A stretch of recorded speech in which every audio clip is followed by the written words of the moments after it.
Bonjour bien-aimés, j'espère que vous allez bien. Bienvenue sur la chaîne Au pied du Seigneur, l'émission La Bible racontée. Alors, aujourd'hui, nous allons parler de l'histoire de Noé. Mais avant ça, je vais faire un petit résumé de la dernière émission. Donc, la dernière fois, nous avons parlé de Abel et Caïn, ainsi que Seth. Donc, les enfants de Adam et Ève. Donc, comme vous le saviez, Adam et Ève, suite au péché qu'ils ont commis, la désobéissance, ils ont été chassés du jardin d'Éden avec en prime une malédiction, et pour l'homme, et pour la femme, et pour le serpent. Donc, ils ont tous été sous la malédiction, et même la terre en elle-même a été maudite. Et donc, lorsqu'ils sont sortis, ils ont été chassés du jardin d'Éden. Adam va connaître sa femme Ève, parce qu'il lui a donné le nom de Ève. Elle était la mère des vivants. Donc, en hébreu, ça veut dire Kava. Et donc, ils vont avoir un premier enfant qu'ils vont appeler Caïn. Caïn est devenu laboureur. Donc, lui, il cultivait la terre. Ils vont avoir un deuxième enfant qui s'appelle Abel. Et Abel est devenu éleveur. Donc, lui, il s'occupait du bétail, il était berger. À un moment, Caïn et Abel vont décider de faire une offrande à l'Éternel, une offrande au Seigneur, une offrande à Dieu. Et donc, Caïn va sélectionner des fruits, des fruits de la terre. Il va les offrir à Dieu.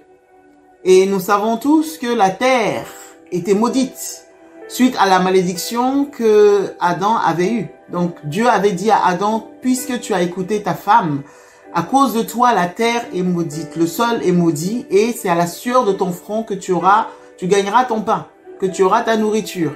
Et le sol, au fait, lorsque tu vas le travailler, te produira des ronces et des épines.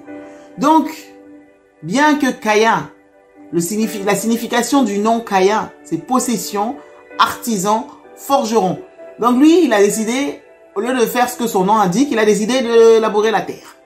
Donc il a labouré la terre et il s'est occupé de ce sol qui, voilà, était quand même sous la malédiction, et il a pris le fruit d'un sol qui était maudit pour vouloir l'offrir en offrande à l'Éternel. Dieu n'a pas agréé ni Caïn, ni son offrande. Abel, quant à lui, a décidé de prendre les premiers-nés de son troupeau, ainsi que la graisse, et de l'offrir à l'Éternel. Donc déjà, c'est pas qu'il a pris juste comme ça des bêtes de son troupeau. Il a offert les premiers-nés. Donc, il a servi l'Éternel avant de se servir. Les premiers-nés, les prémices. Et donc, il a mis l'Éternel en premier. Et en plus de ça, il a pas juste offert les bêtes, il a offert même la graisse, donc l'abondance. Le gras, tout ce qui est gras, c'est l'embonpoint, c'est le bien-être, c'est le surplus. Voyez? Donc, du coup, il a offert tout cela à l'Éternel, et l'Éternel a agréé Abel et son offrande. Ce qui n'a pas du tout plu à Caïn. Caïn a été irrité, il a eu une rage, vraiment une colère, une jalousie contre son frère, il ne supportait plus son frère. Quand Dieu a vu cela, Dieu a essayé de le raisonner, mais il a voulu rien entendre. Dieu lui a dit, pourquoi es-tu irrité? Sache que le péché se couche à ta porte et ses désirs se tournent vers toi. Mais toi, domine. Parce que Dieu savait que Caïn avait la possibilité, l'homme a la possibilité de dominer sur le péché, mais il a un choix à faire. Voyez? Parce que le serpent peut blesser le talon de la femme et de sa postérité, mais la femme et la postérité de la femme a la possibilité d'écraser la tête du serpent. Donc on a la possibilité d'écraser le péché, les tentations, toutes ces choses-là. On a la possibilité de dominer sur ça, d'avoir la victoire. Mais tout dépend de ce qu'on en fait. C'est pour ça que Dieu va même dire à Caïn, si tu agis bien, n'y aura-t-il pas élévation? Tu vas pas toujours rester comme ça. Si tu agis bien, il y aura une élévation, tu vas être élevé.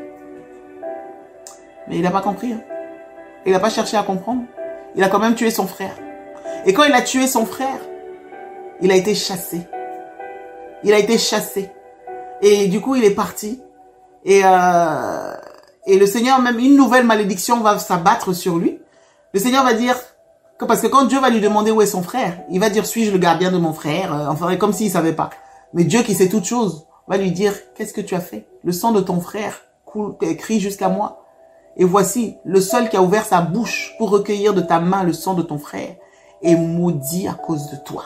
Donc la terre a été doublement maudite. Et Caïn trouvait que c'était injuste, c'était trop. Son châtiment était trop lourd. Et que du coup, lui, il sait faire que la terre. Donc il est obligé maintenant à être vagabond, à aller voler, à aller vadrouiller par-ci, par-là, à être un fugitif. Et dit, quelqu'un qui va me trouver va me tuer. Parce que lui qui est meurtrier, il a l'impression que tout le monde est meurtrier comme lui. Donc, à plus forte raison, s'il s'amuse d'aller voler les affaires des gens, donc quand on va l'attraper, on le tuera, quoi. Et Dieu va dire non, je mets sur toi une marque, afin que personne ne te tue, que celui qui te trouve ne te tue pas. Et quand bien même on te tuerait, tu serais vengé 7 fois. Donc, il est parti dans le pays de Nod. Et Nod veut dire exil, fuite. Donc, il est parti là-bas, il a bâti une ville. Il a épousé une femme, il a trouvé une femme, il a épousé une femme. Et il a eu des enfants. Et on voit que même au niveau des enfants, dans sa génération, il y en a un qui a pris le nom de Lémec, qui s'appelait Lémec, qui était devenu polygame et qui a décidé de tuer aussi. Il a tué un homme. Il a tué un jeune homme. Donc, il a tué un homme et un enfant pour sa blessure et pour sa meurtrissure. Et il dit que dorénavant, Caïn serait vengé 7 fois et les mecs 7 fois 77 fois. On voit que la violence augmente. Dans leur lignée là, on voit l'augmentation de la violence. Donc comme Caïn a commis le meurtre de Abel, donc et il y a eu un meurtre qui s'est fait par la suite encore, donc les mecs a tué. Il dit que Caïn sera vengé 7 fois, donc 7 fois plus de violence, 7 fois plus de meurtre. Et les mecs sera vengé 7 fois 77 fois. Donc on voit que ça s'intensifie. Maintenant, du côté de Adam et Ève, ils ont eu d'autres enfants. Et notamment, ils ont eu un fils qu'ils ont appelé Seth. Et Seth veut dire compensation. Ils ont dit, voici, l'Éternel a remplacé le fils que nous avions perdu, Abel, que Caïn a tué. Donc pour eux, c'était une consolation. Et dans la lignée de Seth, ils ont commencé à nouveau à invoquer le nom de l'Éternel. Ils ont à nouveau commencé à adorer Dieu.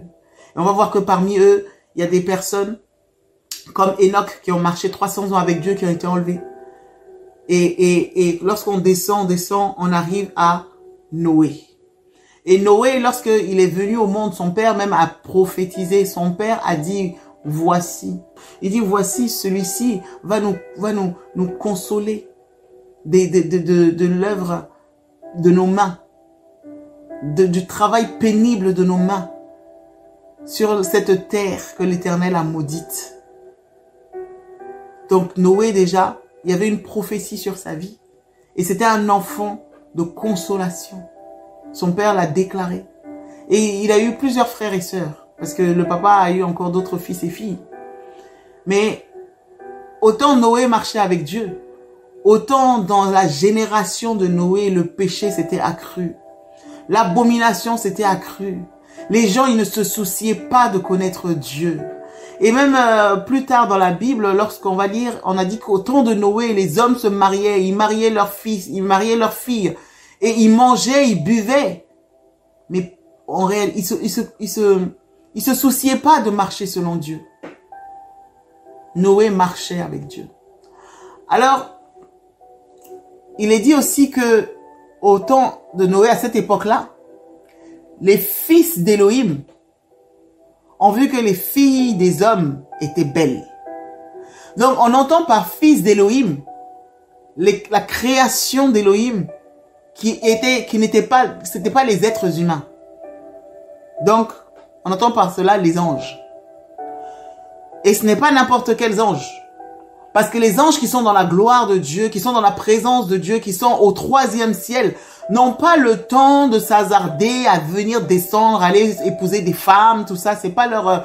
Eux, ils sont fidèles au Seigneur. Ils servent Dieu dans l'intégrité. Par contre, Lucifer, qui a été déchu, qui est devenu l'adversaire et qu'on a appelé Satan, et qui a fait de sa demeure, il était l'astre brillant, et quand il a été précipité, comme je vous ai dit, il s'est installé au 2e ciel. Et lorsque Dieu a créé tout ce qu'il a créé par la suite, la nature, les oiseaux, le bétail, les animaux, l'être humain, Dieu avait vu que c'était bon, c'était très bon. Quand il a créé l'être humain, il a vu que c'était très bon. Lucifer a vu tout ça, enfin Satan, parce il s'appelle maintenant Satan, il est devenu l'adversaire, le diable. Il a vu tout ça. Et il est venu de manière sournoise. Il a pris une forme de serpent. C'est pour ça que la Bible dit que le serpent était le plus rusé de tous les animaux des champs. Donc, il est venu par ruse sous forme de serpent. Donc, on a vu qu'il a la capacité de prendre une forme pour venir parler à l'être humain. Ben, lui et ses collaborateurs, ils ont cette même capacité. Et le but, c'est de tromper l'homme. Le but, c'est de détourner l'homme de la gloire de Dieu. Le but, c'est de souiller l'homme. Voyez? Et tant qu'ils sont esprits dans l'air là-bas, dans leur périmètre, parce qu'il y a une question de territoire. La domination de la terre, à la base, a été donnée à l'être humain. Donc, quand bien même les esprits viennent, ils ne sont pas aussi efficaces. Ils peuvent influencer, essayer d'influencer l'être humain. Mais c'est quand ils arrivent à trouver un corps, à se matérialiser, qu'ils arrivent à agir de manière encore plus forte. Et c'est ce qu'ils cherchent. Ils cherchent déjà non seulement, on a vu, ils voulaient prendre la place de Dieu. Donc, ils cherchent absolument à se faire adorer. Lui et ses congénères. Ils cherchent absolument à recueillir l'adoration qui est censée aller à Dieu. Ils cherchent à le tourner vers eux-mêmes.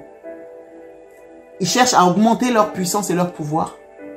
Et donc, ils cherchent aussi des corps pour avoir plus de force, et notamment sur la terre, pour pouvoir agir en toute légalité. Parce que tant qu'ils sont là, ils ne peuvent pas rester longtemps. Ils sont obligés de retourner dans leur truc. Mais quand ils arrivent à trouver un corps, là, ils ont plus de puissance. Et ils peuvent agir. Ils connaissent les lois spirituelles. Voyez?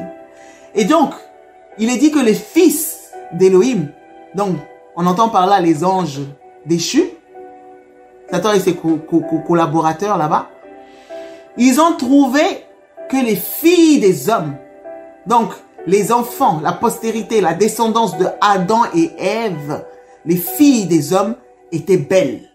Donc ils ont décidé de venir les demander en mariage, de se marier, de s'accoupler avec elles. Il y en a qui ont pris des formes humaines et qui sont venus s'accoupler avec des femmes. Et de cette union-là, il y a eu des enfants. Et ces enfants-là, on les a appelés des Néphilim. Parce qu'au-delà même d'avoir une apparence humaine, ils avaient une faculté surnaturelle, si on peut dire ça comme ça. C'était des géants. Ils étaient grands de taille. Ils étaient grands, ils étaient puissants. Ils avaient de la renom parce qu'ils avaient une sagesse. Vous savez que Satan là-bas, il avait une sagesse, voilà, qui est devenue, on peut dire une sagesse diabolique, hein. Parce que c'est pas toute sagesse qui ne glorifie pas le Seigneur, hein, c'est une sagesse diabolique. Donc, ils étaient devenus puissants. C'était eux qui étaient puissants dans l'histoire de l'Antiquité. Et même lorsqu'on regarde dans certaines mythologies grecques et tout ça là, on entend parler de certains dieux qui ont eu des enfants avec des femmes et tout ça là. Vous voyez? Et la Bible le brosse rapidement. La Bible nous en parle. Et donc, il y avait des géants. Et ils étaient méchants. Ils étaient violents. Ils étaient cruels. Ils ont fait énormément de dégâts. Et du coup, lorsque Elohim, Dieu, a vu tout ça, la Bible dit que Elohim s'est repenti d'avoir créé l'homme. C'est-à-dire que la méchanceté était telle que Dieu même a regretté d'avoir créé l'homme. Et il a dit que la durée de vie de l'homme ne dépassera pas 120 ans. Parce que lorsque l'homme a été créé, lorsque l'être humain a été créé, il n'était pas supposé mourir. Surtout que Dieu avait insufflé en lui l'esprit, son esprit, et il avait soufflé son roi en l'homme. Et l'esprit de l'homme est devenu une âme vivifiante. L'homme était en communion avec Dieu. L'homme pouvait échanger avec Dieu. L'homme avait cette sensibilité, cette connexion avec Dieu. Mais déjà avec le péché, ça s'est cassé. Il y a eu une cassure. Mais en plus de cela, la mort est rentrée. Dieu a dit, tu es poussière, tu retourneras poussière. Donc celui qui était censé vivre éternellement a eu une date de fin. Mais on voit que même malgré ça, il vivait longtemps. On a vu que Adam, par exemple, a vécu 930 ans. Beaucoup qui l'ont suivi, les fils des fils de ses fils de ses fils, ils ont vécu tous 900 et quelques ans, 800 et quelques ans, 900 et quelques ans. Voyez? Mais face à la méchanceté de ces êtres, si on peut dire ça, des êtres hybrides, parce que quand Dieu a créé l'homme, il a vu que c'était bon, c'était très bon. Même la création, la nature, quand Dieu a créé, il a examiné. Il a vu que dans sa création, il n'a rien mis de mauvais. C'était bon, c'était bon, c'était bon, c'était très bon. Mais voici qu'après avoir consommé l'arbre de connaissance de bien et du mal, le mal était rentré. Et l'homme maintenant, associé à ces entités spirituelles, ça faisait un cocktail compliqué, dangereux. La méchanceté était telle que Dieu même s'est repenti. Il a écourté la durée de vie de l'homme. De 900 et quelques ans, l'homme est passé à 120 ans. Mais même avec ça, la cruauté. Malgré que sa durée de vie a été réduite, il arrivait à faire de tels dégâts que Dieu a dit non, c'en est assez. Je vais exterminer l'homme. Je vais exterminer l'être humain. Je vais l'exterminer. Tout ce qui respire sur la surface de la terre et qui a du souffle dans ses narines, je vais les exterminer. Tous ceux qui habitent sur la terre sèche. Dieu a pris cette décision. Parce que c'était trop. Et par contre, quand il a regardé, il a vu que Noé marchait avec lui. Noé était intègre. Alors il va décider de sauver Noé et sa famille. Noé, sa femme, ses 3 fils et les femmes de ses fils. Donc ses 3 belles filles. Il va du coup venir parler à Noé et il va dire à Noé de fabriquer une arche avec du bois. Et il va préciser quel bois. Il va dire fabrique une arche avec du bois de gopher. Il va dire tu enduiras l'arche de poids au dedans et en dehors pour le rendre étanche. Il va lui dire tu feras 3 étages, inférieur, milieu et au-dessus. Il va lui dire tu feras des compartiments. On voit comment Dieu est structuré. Comment Dieu, comme je disais, c'est un visionnaire. Il rentre dans les moindres détails. Jusqu'au point de préciser la hauteur de la fenêtre. L'emplacement de la porte qui sera sur le côté. La fenêtre qui sera un peu en hauteur. Il va même donner les dimensions. Il va dire la longueur de l'arche devra être de 300 coudées. 300 coudées. Et donc c'était des coudées hébraïques. Parce qu'on sait qu'il y a différents types de coudées. Coudées égyptiens, coudées grecs, etc. Mais là, les coudées hébraïques. Donc 300 coudées. Ça équivaut, grosso modo, à 155 mètres. Il lui dit que sa largeur sera de 50 coudées. Et 50 coudées, ça équivaut à 26 mètres, 25,9. Il dit sa hauteur sera de 30 coudées. Et 30 coudées, ça équivaut à 15 mètres. 15,2. Vous voyez? La précision, la minutie. Le détail près. Et il n'y avait pas toutes les technologies qu'il y a aujourd'hui. Hein.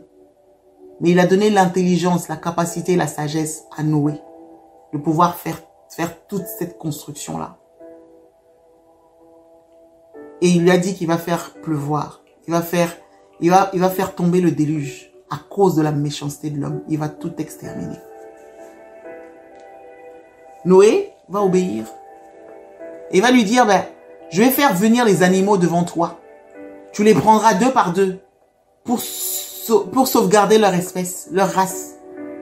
Et donc, il va faire venir les animaux vers Noé. Noé va les prendre 2 à 2. Et tous les animaux impurs, 2, 2, 2, 2. Et donc, on va voir maintenant, c'est la première fois dans la Bible qu'on entend parler d'animal impur. Parce que comme je vous disais, quand Dieu a créé, tout était bon, tout était pur. Mais à cause de toute cette méchanceté, c'est retombé même sur les animaux. Autant le péché avait envoyé même la malédiction sur le sol. Mais même les animaux, des animaux étaient devenus impurs. Et il dira que les animaux qui sont purs, tu les prendras 7, 7, 7. Mais les impurs là, 2, 2, 2. Mâle et femelle, mâle et femelle, mâle et femelle. Pour sauvegarder la race et l'espèce. Donc tous les animaux, Dieu va faire venir tous les animaux auprès de Noé. Noé va les faire rentrer dans l'arche. Et quand il va les faire rentrer dans l'arche, lui-même il va rentrer dans l'arche avec son épouse, avec ses 3 fils, Sem, Cham et Japheth, ainsi que les épouses de chacun de ses fils. Donc ils étaient 8 en tout dans l'arche. Et lorsque c'était comme ça, Dieu lui-même, il a fermé l'arche. Dieu lui-même a fermé la porte de l'arche. Noé n'avait pas les clés. C'est Dieu qui a fermé. Et quand il a fermé, il lui avait dit encore 7 jours et je vais faire pleuvoir. Pendant 40 jours et 40 nuits. Et Noé, il avait 600 ans quand il a fabriqué l'arche.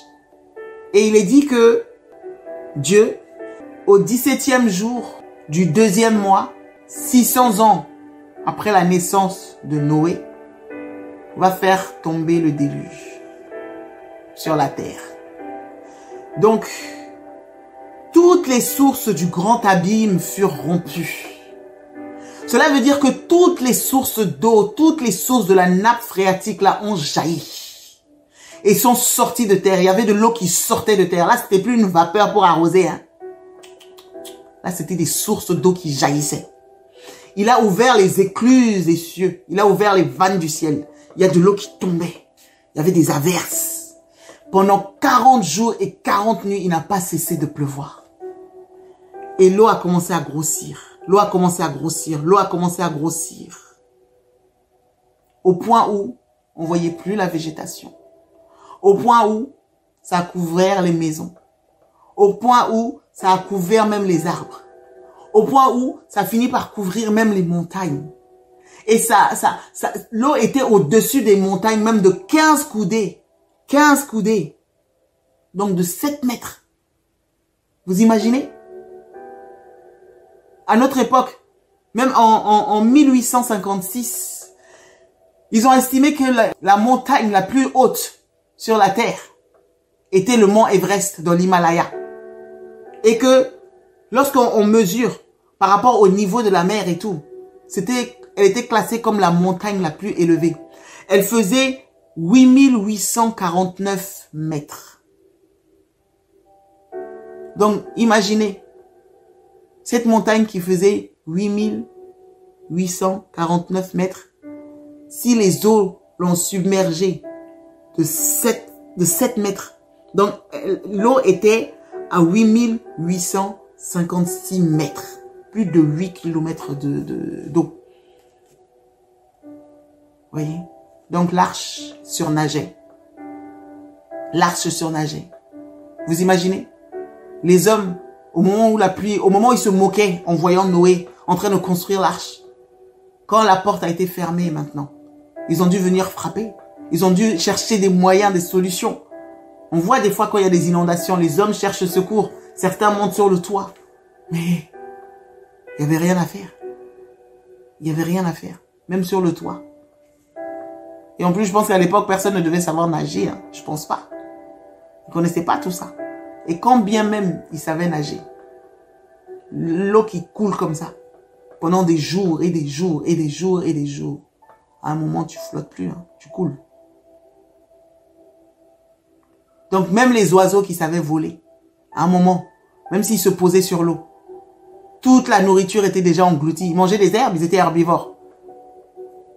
Au bout de 1 jour, 2 jours, 150 jours, sans manger, il n'y a plus rien. Il n'y avait plus rien. Ils sont tous morts. Dieu a exterminé tous ceux qui avaient souffle de vie dans leurs narines à la surface de la terre sèche. Il n'y avait plus rien. Donc l'arche flottait au-dessus des eaux. Et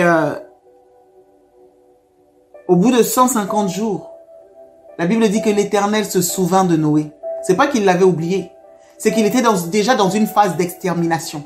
Donc quand il a fini cette phase d'extermination, de nettoyage, c'est dur à dire mais c'était ça.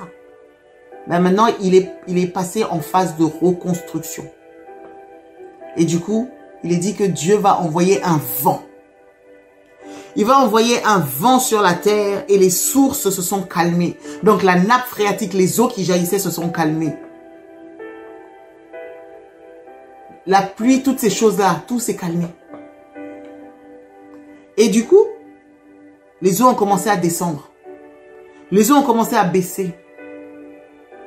Et le 17e jour du 7e mois, c'est-à-dire 5 mois après le début du déluge, 5 mois plus tard, l'arche s'est posée sur un mont qu'on appelle le mont Ararat. L'arche s'est posée dessus.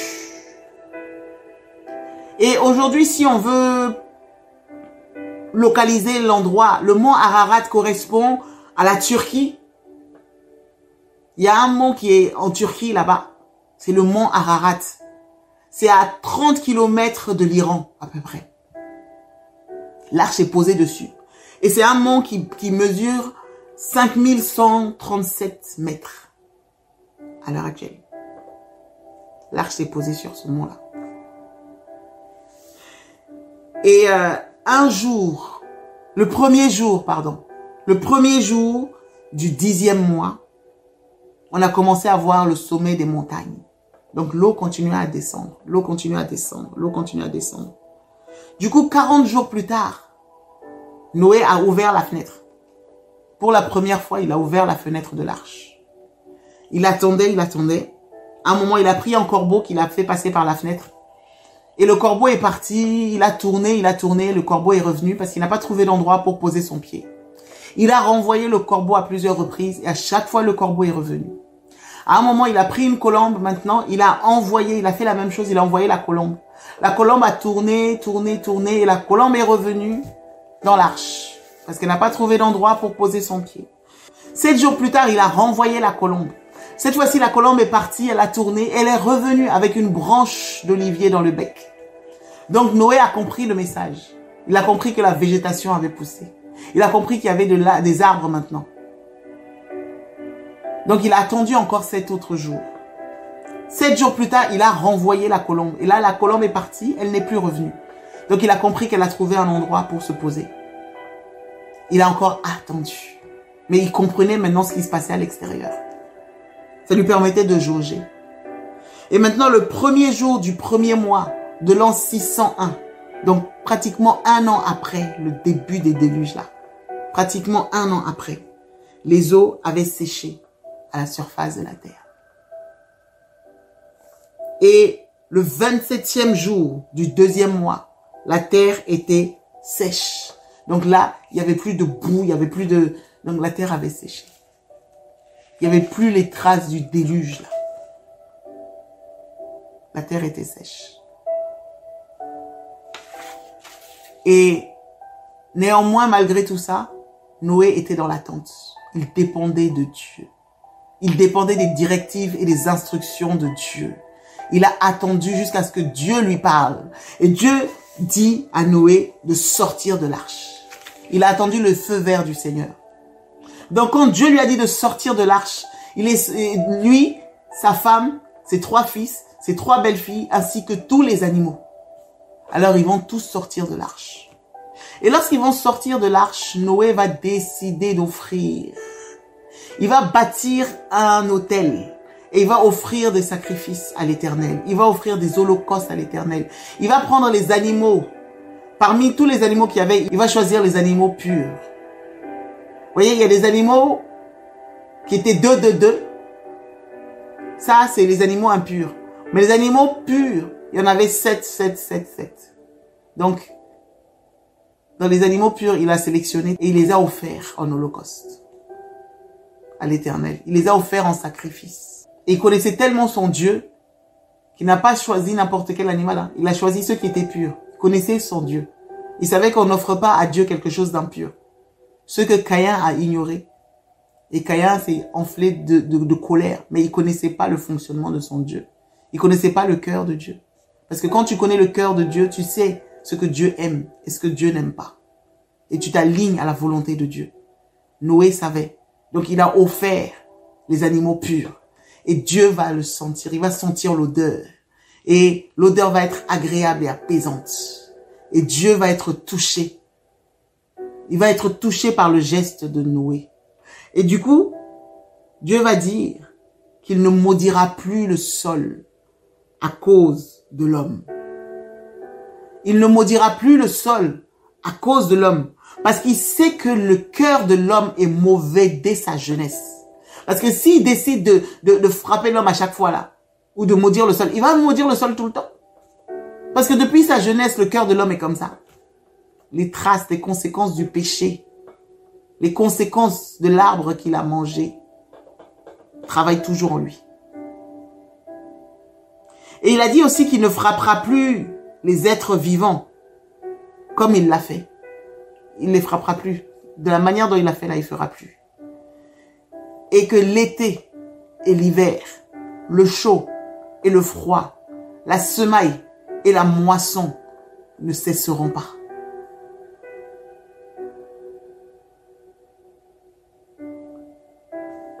Et donc, du coup, Dieu va bénir à nouveau Noé et ses fils. Il va les bénir. Il va leur dire de dominer, de remplir la terre, de se multiplier et d'assujettir. Exactement comme il avait fait au moment de la création. Oui. Il aurait pu tout raser et tout refaire comme il l'a fait au départ. Mais il a choisi de garder l'homme qui était juste et intègre et de recommencer avec lui pour que eux ils remplissent maintenant la terre. Et par contre, on voit des petites différences, des nuances. Cette fois-ci, il a dit que ils sèmeront la crainte et la terreur sur tous les animaux. Donc, en plus de la domination, parce qu'avant, il n'y avait pas une histoire de crainte et de terreur sur les animaux. Adam et Ève, il n'y avait pas ça. Mais on voit déjà qu'il y a un changement. C'est plus tout à fait comme avant. Et en plus de cela, parce que Dieu, quand il va dire à Noé de faire rentrer les animaux, il va aussi lui dire de prévoir la nourriture en réserve, la nourriture pour lui, pour sa famille et pour les animaux. Donc Noé avait prévu déjà tout ça lorsqu'il rentrait dans l'arche. Et on savait qu'à l'époque, les animaux, ils étaient herbivores. L'homme était herbivore et fructivore. Mais là, à la sortie, après le déluge, à la sortie de l'arche, Dieu va changer la chaîne alimentaire. Il va dire qu'il donne à l'homme pour nourriture, en plus de ce qu'il mangeait déjà, il va lui donner de manger aussi du bétail, des reptiles, toutes ces choses-là. Mais une seule chose, il va lui demander de ne pas manger la chair avec le sang. Et il va dire aussi qu'il va demander à l'animal qui aura fait couler le sang de l'homme, il va lui demander des comptes. Il demandera le sang à l'animal qui aura fait couler le sang de l'homme. Et il demandera à l'homme aussi de rendre compte du sang que l'homme aura fait couler de l'homme. Donc celui qui tue, Dieu va lui demander des comptes. L'animal, aussi bien l'animal que l'être humain. On ne tue pas l'être humain. Oui, ça ne reste pas impuni. Et donc, par rapport à cela, on voit que du coup, les animaux aussi ont eu cette capacité de tuer non seulement l'être humain, mais aussi de se manger les uns les autres. Il y en a qui sont devenus carnivores. L'être humain est devenu carnivore, mais il y a des animaux qui sont devenus aussi carnivores. La chaîne alimentaire a changé. Oui. Et là, on voit maintenant qu'il y a une notion d'animal pur et d'animal impur. Et comme je vous disais, au départ, ce n'était pas ainsi. Tout était pur. Mais là, il y a eu quand même des animaux qui étaient purs et des animaux qui étaient impurs. Dieu va faire alliance avec Noé. Et il va dire qu'il ne détruira plus jamais la terre comme il l'a fait avec le déluge. Il ne le fera plus. Même s'il peut y avoir des inondations ou des choses par-ci, par-là, mais il n'enverra plus le déluge faire une destruction, une extermination comme il l'a fait. Il ne le fera plus jamais. Et en guise de signe de cette alliance qu'il a fait avec Noé, il va placer son arc dans le ciel. Il va placer son arc au milieu des nuages. Ce qui fait que lorsqu'il pleut, on va voir l'arc. Et quand Dieu voit l'arc, il se souvient de l'alliance qu'il a fait avec Noé. Et nous, on appelle l'arc arc-en-ciel. C'est pour ça que quand il pleut, en fonction du temps, de la météo, de certaines choses, on voit l'arc-en-ciel. C'est l'arc que l'Éternel a mis comme signe par rapport au déluge. En souvenir. Et en guise d'alliance. Pour se souvenir. Alors donc, Noé, Sem, Cham et Japhet avaient pour mission maintenant de remplir la terre. De peupler la terre. Et Noé a commencé à un moment à planter des vignes. Donc à faire pousser des vignes. Et il a recueilli le raisin. Et avec le raisin, il faisait du vin. Et je pense que avec tout ce qu'il a vu, parce que avant le déluge, il avait des connaissances. Il avait même des frères et sœurs, il avait de la famille. Mais c'est lui qui était intègre. Donc c'est lui qui a été sauvé. Et qui a pu être secouru pendant l'événement du déluge. Mais Noé a commencé à boire et à s'enivrer. Ça a dû jouer sur lui. Et au point où il a bu, il buvait, et il y a eu une fois où il a bu, il a tellement bu qu'il s'est endormi nu, il était tout nu. Et un de ses fils, le fils cadet, Cham, est rentré et a vu la nudité de son père. Il est sorti en se moquant et il a appelé ses autres frères. Mais ses autres frères ont voulu préserver l'intimité, la dignité de leur papa.